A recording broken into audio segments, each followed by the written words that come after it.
Welcome, everybody. On today's pod, I reveal my status as a Nepo baby. All that and more with writer, actor, producer, and most importantly, my cousin, Mike O'Malley. Here we go. Let's get these questions from the DMs. Yep.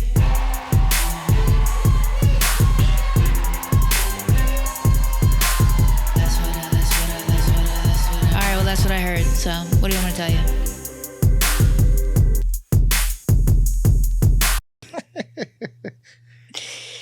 You can't. Thanks for coming in today. You can't be a Nepo baby if you don't have a job. But you're not my baby. I know. But in theory, cousin. if I could have probably called you and gotten a job, maybe. In theory, even though I never did. It's just funny to say. So that's actually why I brought you here. But we're on strike right now. Okay, then can I have $500? Okay. Yes, you can have $500. You can always have $500. Well, you are so we have a big Irish family. Yes. Not necessarily the bad kind. I'd say we're on the good side of the Irish family. You. I feel like we're of the Kennedy ilk. It's like you could drink, you could smoke, but you better read. Do you read? The Kennedy ilk. We just said you were of the good part. Oh, is that not the good family? one? I thought that was the good side. Explain the Irish to me. The Irish. Explain the Irish. Explain the Irish to you.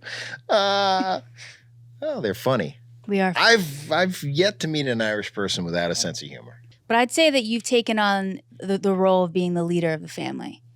Even though, so we're cousins. We're first cousins. Our parents are siblings. But you're more like an uncle to me. You're more like an uncle to the whole family. Well, I'm an uncle to you, but I'm older than most of the people in the family. I know. I'm the second oldest cousin, and is that true? Who's the first? Liam? Liam. Oh, yeah.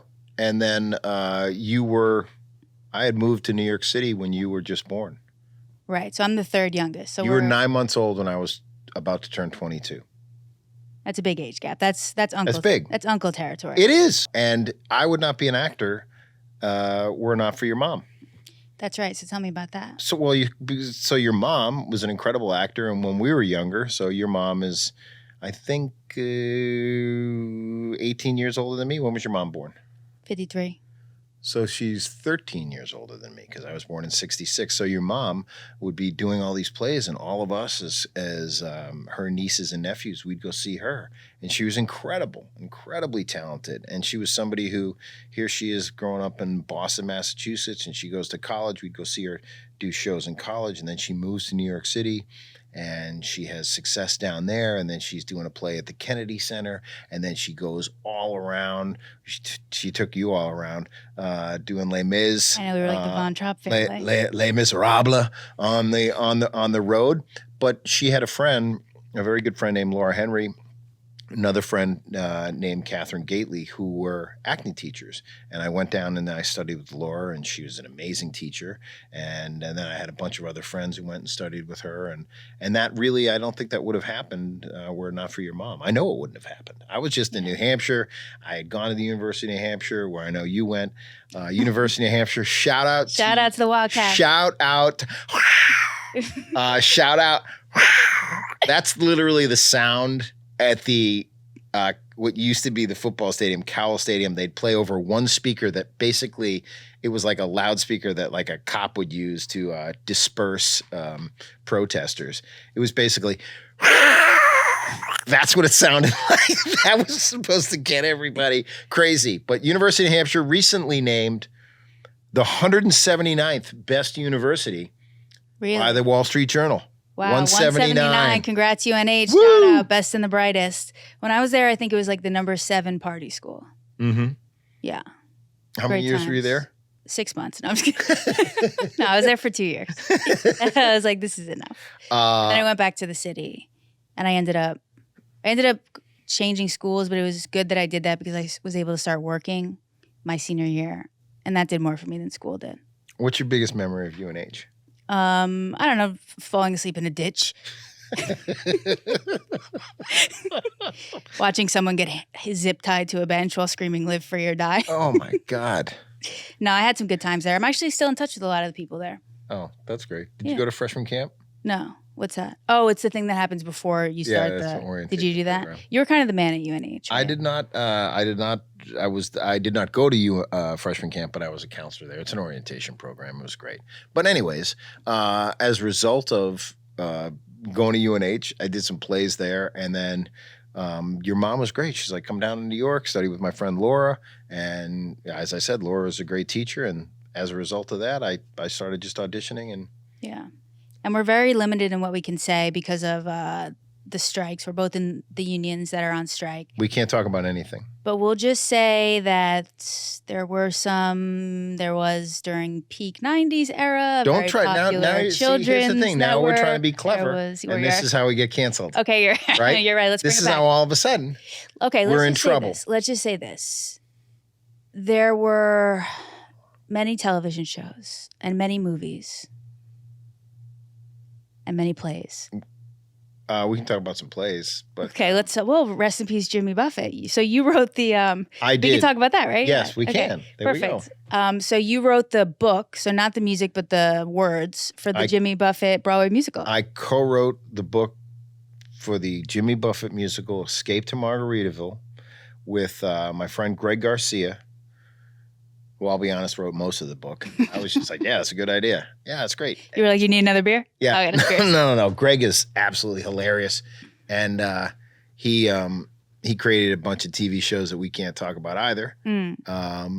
But really, really talented guy. And yeah, so I met Jimmy Buffett back in 2008. And, when I had been growing up in New Hampshire, I'd gone and see him play music and went to one of his concerts one time in Massachusetts and loved it. And everybody knows, Jimmy Buffett, you can't not know Jimmy Buffett and be alive in America. And so when he called up and said, do you want to, work on taking my catalog of songs and putting it into a musical, I was like, great. Hell yeah. So when you say he calls, you mean Jimmy Buffett calls out of the blue? Well, just. How'd he get the number? Well, he had my number because. Here we go. Now we need this backstory. Well, I had worked on a television show, a pilot back in 2008. And so this is 2013. So, ultimately he's not making phone calls and saying, are you interested in this? Because he doesn't, I'm sure people have probably like, no, Jimmy, I don't want to do that. Like, does he want to get turned down? Yeah. Ultimately, when we got together to talk about the show, he did it. I mean, I think that he had a couple of producers who sort of said, hey, is this something you'd be interested in? And I was working on a job at the time. And, but I had grown up, as I said, going to see your mom do musicals. And I was in the high school musical at an all-girls school that was nearby us, and it's fun. Musicals are fun. Yeah, and he had a producing partner, Frank Marshall, who did a bunch of movies that we can't talk about. And we can't talk about anything. This is really, it's almost pointless to be doing this now. No, it's good. We need to talk about family. We need to talk about the important things okay, let's talk about this. There's a lot. First of all, I have notes. Okay, let's talk about that. Well, okay. I wanted to ask if there was any. Well, now I can't do that. Okay. So you are someone that's like really recognizable, and I feel like you've worked for so many years and have done so many different things, always working, always being creative, knows everybody. Do you feel like, what's your take on the business? Like, do you ever feel like I'm good where I am, or do you feel like you're always trying to get to the next level? Well, I think you're always trying to work with great people, and you're always trying to work with people who can get your work seen by the most people, but you want to work on things that you're really proud of. And I think that, so I don't want to ever really retire. Right. I love to work. One of the reasons I got into acting is because I loved playing sports and team sports in particular when I was a kid growing up. And if, I was to dream of what I wanted to be, it would be a baseball player, play for the Red Sox or play for the Celtics. That wasn't going to happen. And so I tried, but it was so much of how I viewed myself, and my identity was to be with a group of people working towards a common goal. I loved it. I loved, teammates and camaraderie. And so I found that in doing plays. And I find it in working on, television shows and films, that you have a group of people that have a like-minded goal and you're all working together towards that thing. And so I just, but look, I'm like anyone else. I want to work on the best stuff with the best people, and I'm always hoping that I get myself an opportunity to do that. Yeah. So I don't feel that in any way that I've, arrived at a level where, I can slow down, or I can. Plus, I got 3 kids and 2 kids in college. I got another one coming. Yeah. But I love to work. Yeah, you're a workhorse.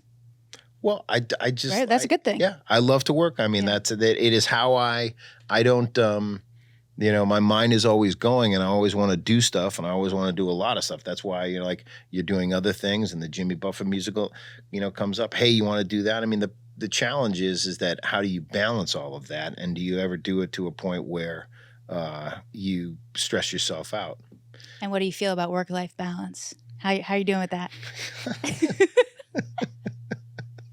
I cannot believe we're doing this right now. I would say my work-life balance. Well, right now I'm on strike, so it's a great. It's a not. I mean, there's a stress balance that goes up. Yeah.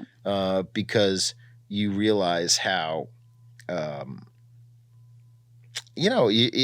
That's one of the reasons I think that I'm always working and always trying to grind and always trying to get things going, is because it can end at any point. I had a friend who says, you don't decide when show business is over. Show business decides, and you don't even know what's happening. Right. Like suddenly, nope, and you think you're relevant and you still have something to say and you're young, and then all of a sudden things have changed and nope. Right. So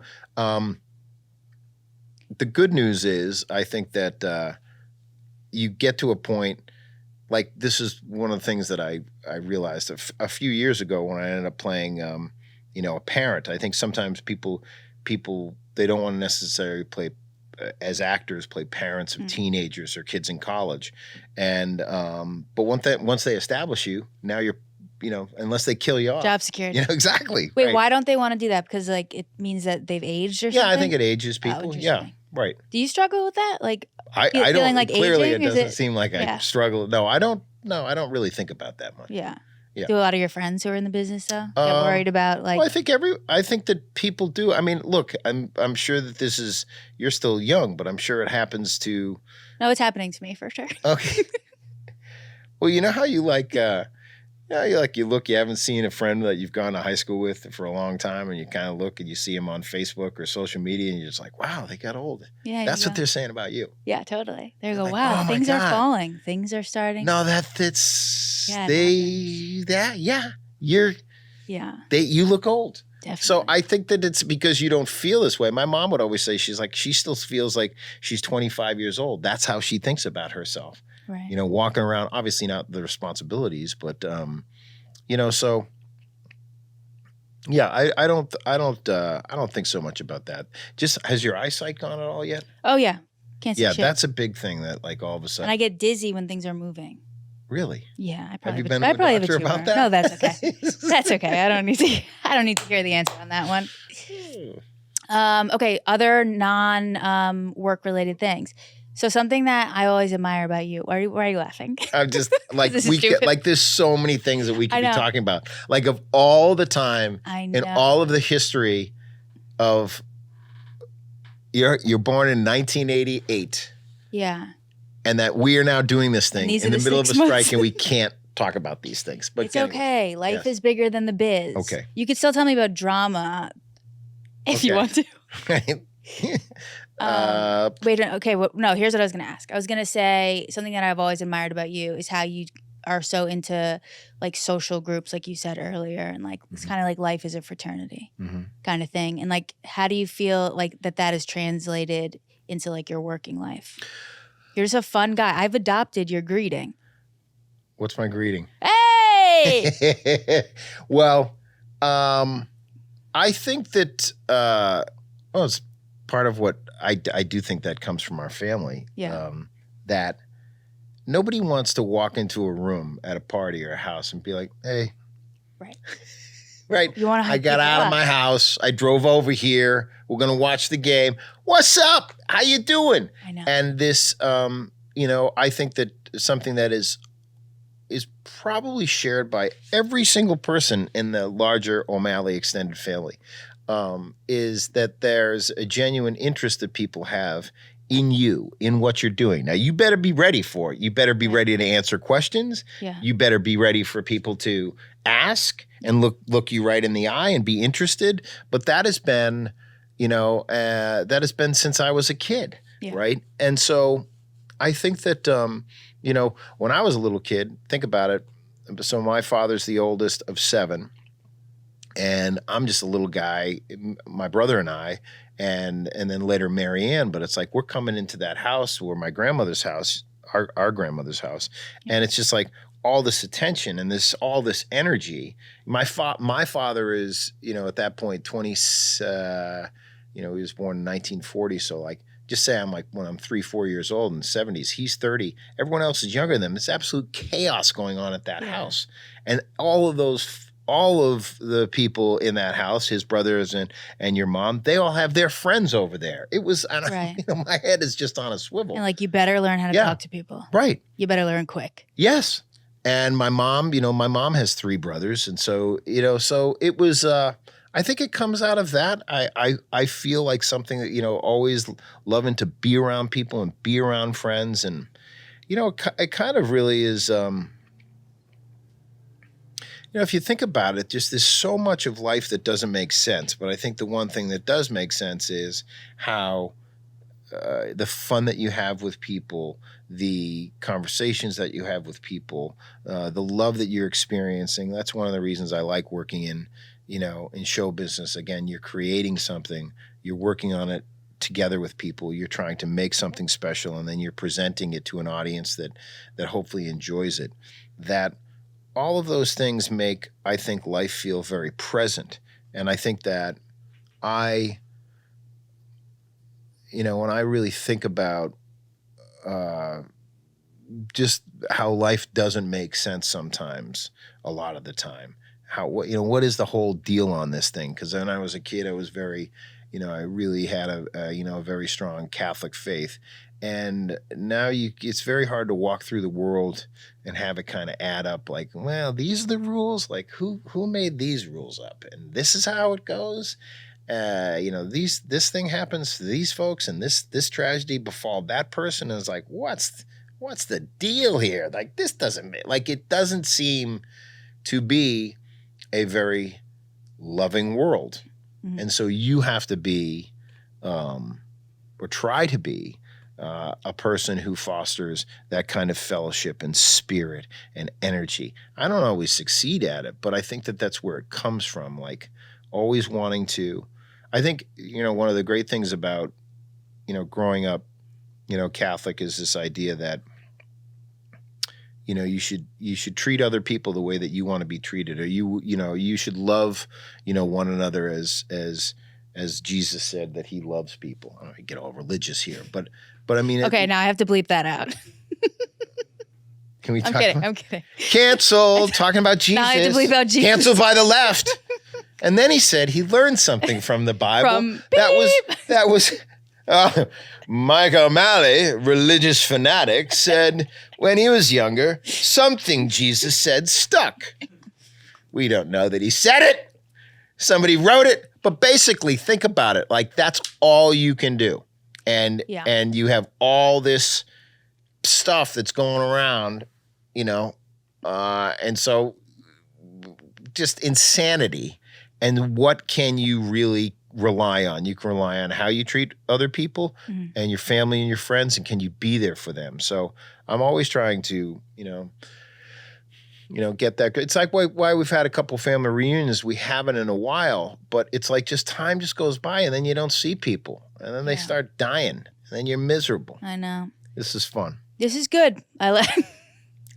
This is fun. Well, that's what I meant before when I was like, you're kind of the patriarch. Like, you're like always firing up the group chat. We have a big family group chat. Like, you're making sure that lives on. Yeah. You're always organizing things. Someone's like, I read this book about bottled water. You go, yeah, let me send you something. Check the mail. and it's like 15 books about like the history of bottled water or something. You know what's funny? Like you're just that guy. Yeah, but no, that's what I admire about you. Well, thank you. I think that it's interesting. We are all, we behave in ways because we want to be either seen that way or because there's a yearning for us to do those things. So if there's, I do think that there is a responsibility when you're one of the older folks. I'm sort of at the point in my life where, our aunts and uncles and my parents are getting a little bit older, so they're not really doing any of that organizing or orchestrating to the degree that they have to. I'm raising kids, and my kids are now, in their late teens and early 20s, and so I have more time to do that. But I do all of those things because I get gratification, for it. It's funny. It's like the older I get, the more I realize that anything that you're really doing is to tell yourself about who you are. Totally. Right? So if you're the person that sends the book because the thing is because this thing that you're doing, I don't even want to say it's like giving yourself a pat on the back, but I found that one of the things that if I can try to find time in the day to put my attention on doing something for someone else, it makes me feel better because it is an act of love, connection. Mm-hmm. And I think that you have to do it, and you have to really make yourself do it. Mm-hmm.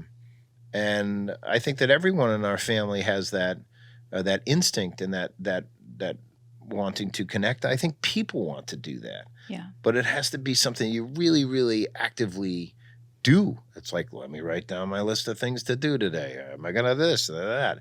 I'm not like birthday. Like I don't remember people's birthdays. Yeah. Like, not do important. you? No, not at all. Well, actually, now I'm embarrassed because I do know that your birthday is Halloween. Right. But it's a historic everyone birthday. remembers my birthday. It's a historic. Halloween. Yeah. We haven't celebrated my birthday for the last 20 years. That's not right. We should do something about that. No, it's because I have kids, so Halloween is their day. How's it going with the kids? The kids are doing great. Yeah. Yeah. Have you ever considered... I don't talk about them on social media. Okay, well then we won't talk about them here. Kids are doing great. I don't put their photos on social media. I don't. I'm not that. I don't do smart. that thing. I think it's What do you think, Daddy? What do you think about that growing up? I mean, you guys just got out of the year. But we were already in college, and it was bad enough to get it in college.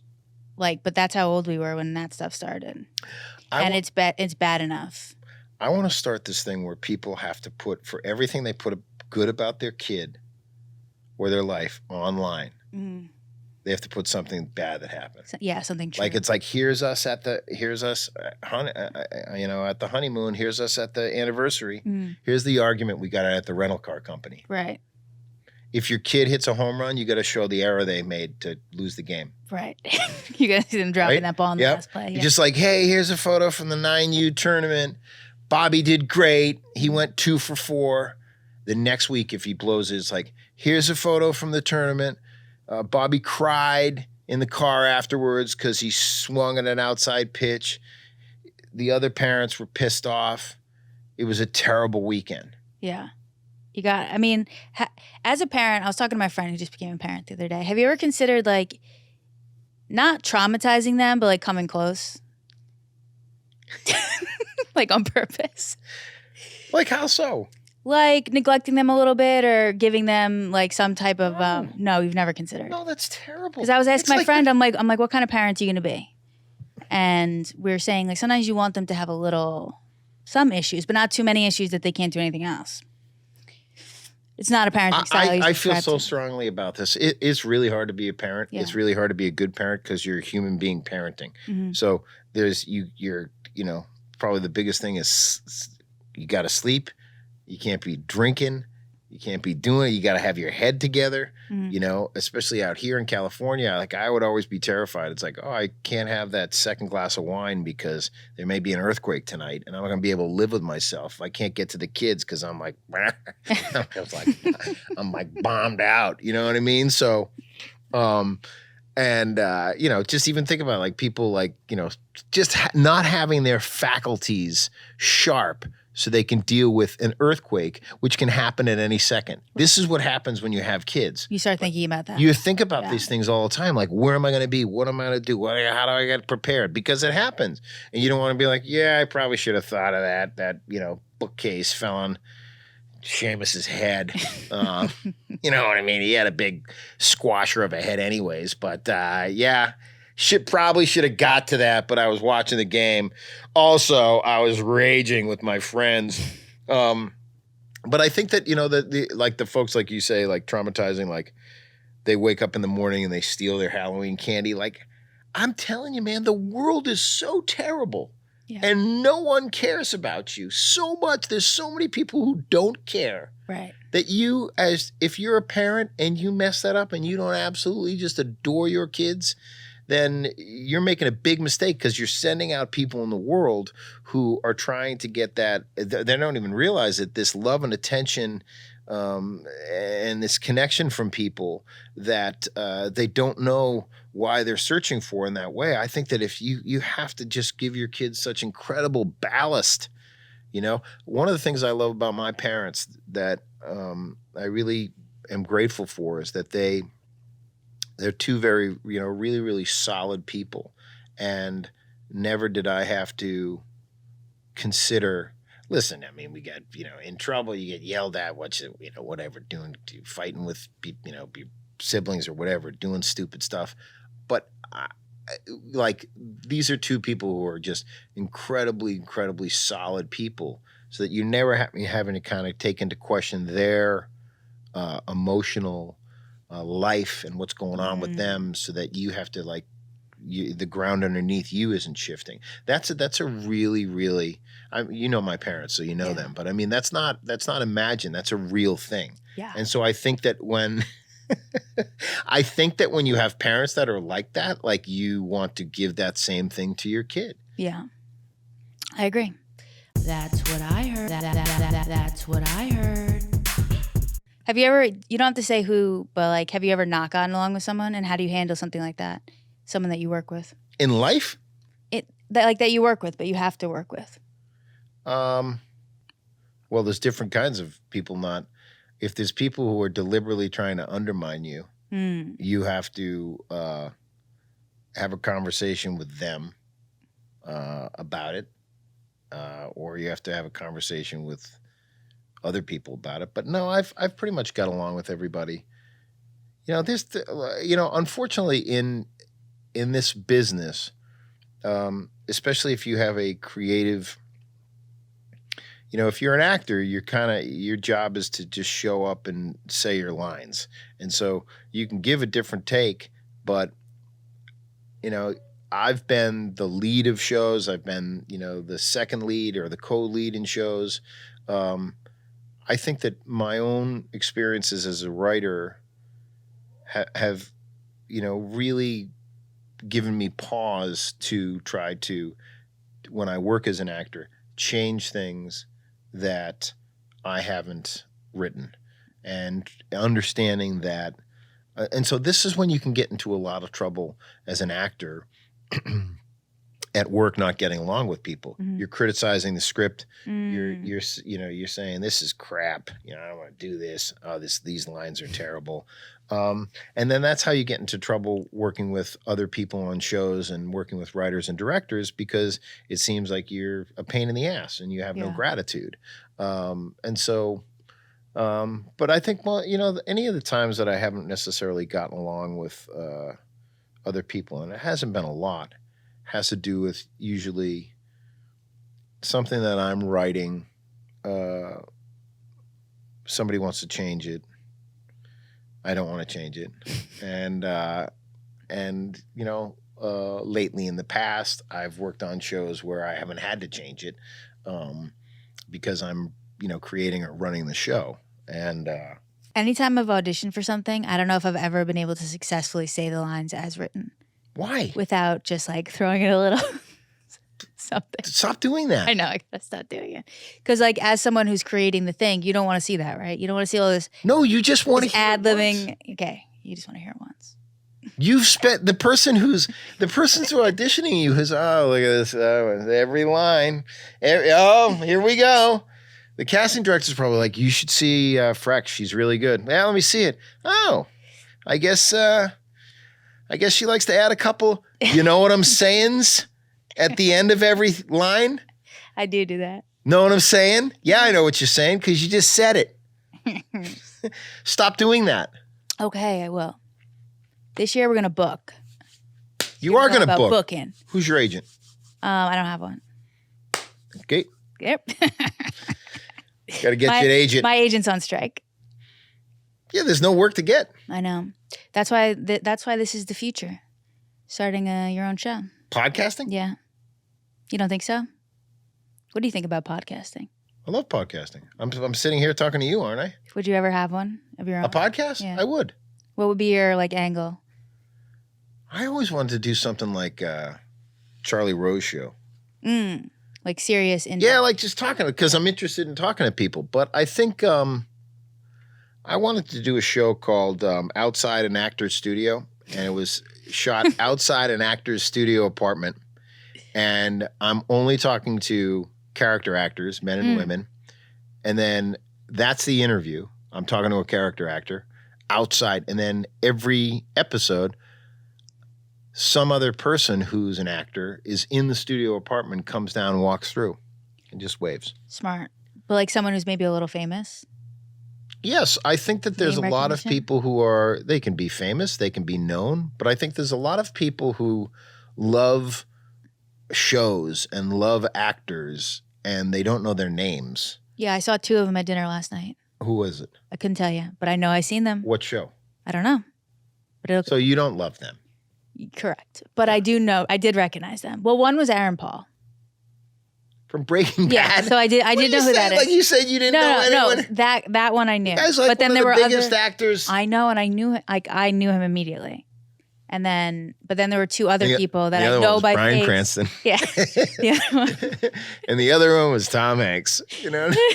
And I didn't. I guess I do. I guess they're a little famous. No, there were 2 other people that I was like, oh, I for sure know that I've seen them in things, but I don't know who they are. Do you get approached a lot, like while you're eating dinner? Is it annoying? Do you love it? What's the vibe? I don't go out much. Interesting. I'm just writing. I mean, you're in your home era. Yeah, I don't. I mean, I'm raising kids. Yeah. I have been really for the last 20 years. So don't go out much. Don't go out much. So you don't want to have dinner this week? I'll have dinner with you. And I always go to the same restaurant, Marino's. Marino's? You've been there with me, right? I don't think so. Well, we're going to go. Let's go this week. So Marino's. You have a table? Go ahead. They give me whatever table I want. Marino's is on Melrose at Wilcox, old school Italian, but great new stuff too. Sal and Mario Marino. Brothers have the restaurant. That's my favorite restaurant. So you walk in, they say, Mr. O'Malley. Mike. Do you call ahead? O'Malley. They don't have to say Mr. O'Malley. O'Malley. O'Malley's here. Now, do you have to call ahead, or you just walk in and they're going to take care of you because you're like a regular? Yeah, either or. I like to try to tell them I'm coming down. They bring over some special dishes. The chef comes out and... Sal Marino is the chef. Does Sal come out and bring and say, oh, here's a special... We're going to Marino's. We're going to take the guy... yeah, you want to come? Danny, you come. All right. Okay. Marino's is the best. All right, shout out to Marino's. Do you have any questions for me? Yeah, Sean Casey. Let's talk about Sean Casey. By the way, have you seen him since he got to New York? No. I'm like I'm sure he's so busy. I'm like, I don't want to be like, you guys want to hang out? So Frex, no, you were a softball. You played Little League, right? I played Little League, yeah. I played up to like 5th grade. Back before the strike, she worked on a program, all of you know this, where she had to play baseball. And she reached out to my friend Sean Casey, who lived in Pittsburgh. And they became great friends. Yeah. Sean is now the hitting coach for the New York Yankees. New York Yankees, babe. And helped turn that squad around. Are they doing better now? Yeah, much to my chagrin. Ugh. I hate the Yankees. I got into sports betting. You ever do sports betting? So this is hilarious, right? You say I'm into sports now. Yeah. You're into gambling now. Yeah. And when I touched down yesterday, I went to go place my parlays for Monday Night Football. You can't do it in California. No. So what's going on? I'm running for mayor. It could bring a lot of revenue into the city. Wait a minute. How much are you gambling? Not a lot. $5, $10. But enough to get me interested. NBA is what I'm really into. I like the Celtics. Do you like the Celtics? I love the Celtics. Wait, so... I can name at least 5 players on the Celtics. This is huge for me. Okay, go. Okay, Tatum, Brown, No, you got to say their first names. Jason Tatum, Jaylen Brown. Okay, good. Marcus Smart, Horford. Marcus Smart has been traded. He got traded to the Mavericks. Okay. And then... who came on his team? Porzingis. Yeah. But say his first name because I know your brother's told you. Right? Who's biggest Knicks fan in the world is your brother. I know. He's never gotten over Porzingis tearing the ACL. He talks about it all the time. Does Ian watch every single Knicks game? Yes. It's actually been really great for me and my brother's relationship getting into the Knicks because we're talking all the time about. He hates the Celtics. Yeah. Mm-hmm. He only likes the Knicks. Like once the Knicks are out, I go, okay, so once the Knicks are out, then who do you switch to? Like who becomes your team? He's like, no, none. Yeah. The Knicks are at the point where if you have friends who are Knicks fans, you're starting to have some sympathy for them. Wait, but they did well last year. Come on. I went to the games. We sat behind. We're gonna start talking about second place finishes and stuff. This is sorry, okay? As a Boston Red Sox and a New England, I grew up as a Boston Red Sox and a New England Patriot fan, and those teams were terrible. And then I lived in New York from '88 to '98. When the Yankees are great and the Knicks played well, and anytime, the Red Sox we got in the playoffs. That's good. You don't think? No. I thought it was good, but I was absolutely ridiculed by New Yorkers. Yeah. So I don't want to hear about we had a good season. All right, but I just heard about sports, so you can't hold me responsible for the historical rivalries. Played Little League. I just heard about the professional sports world. You heard about sports. Okay, your dad was a sport. Your dad took me to a Mets game when I first moved to New York. He's a big Mets fan. Yeah. Your dad is a big Knicks fan. Yeah. Okay. Is he? Yeah, I guess he is. He was. Yeah, he is. He is. But I mean, how could you be now? I mean, they've been. Yeah, but they're gonna get the Greek Freak. I heard. Still waiting for your brother's band to play "Hallelujah, Jordan" by Hot House Flowers. What is it? What do you mean? I gave them a donation for their record. Oh, back in the day? Yeah. It was like a GoFundMe. And you requested that they put that song on? I'm calling you out, Ian. Ian. Get that group together. Where's it at? Play the song. Ba-ra-pa-pum-pum. We're waiting. You gave me a GoFundMe, too. For what? For my rap record. Nice. Nice. What did I give you? I don't remember. It was a lot, though. Man. How are the Red Sox doing, though? You're in last place. What's up with, so you're friends with like Big Papi and all the guys, right? You went to his birthday party. Big Papi and all the guys. What? I don't know. I am friends with David Ortiz, yes. Okay. So how's the birthday party down in the DR? Legendary. I didn't go to that birthday party. I went to I thought that's where you met Casey, Sean Casey. No, that was at his David Ortiz has a charity golf event. Oh, okay, gotcha. I think I met Casey when he was playing for the Red Sox. Gotcha. Yeah. But we hung out there and co-hosted the event. Right. Sean Casey's a legend. He is a legend. Literally the nicest guy you'll ever meet. Really? Other than Mike. Really. They call him the mayor. Everybody in baseball loves Sean Casey. So I set up a training practice with him, and we did the practice, had a great time. It was awesome. And then I go home later that night. I go, Sean Casey, why is that name in my bones somewhere? And then I go, oh my God, when I was 5 years old, I used to go to the Cape Cod Summer League and watch, and he played for the Brewster Whitecaps, which was the team that I supported. He was the first baseman, and I go, oh my God, it's the announcer going, put your hands together for Sean Casey. And they called him the mayor. It was him and Augie Ojeda. And didn't you have a signed baseball? Signed baseball. Casey? My dad is a huge Sean Casey fan. And I go, wait, did you play in Summer League? He goes, yeah. And I go, oh my God, I can't believe I just spent the whole day with you. That's awesome. He's such a good guy. He is a good guy. All right, well, look, We couldn't talk about anything. We couldn't talk about to. anything. We'll have to get you on again. I'll come on again, and this is wonderful. But we can't talk about anything fun, and I'm terrified about talking about anything. And so I end up talking about how Jesus taught me how to love one another as I've loved you. All right. You're the best. You've been such a great cousin. Thanks. And stand-in uncle. Thanks. Stand-in father, really. Let's go to Marino. Yeah, we'll go to Marino. See you next week, everyone.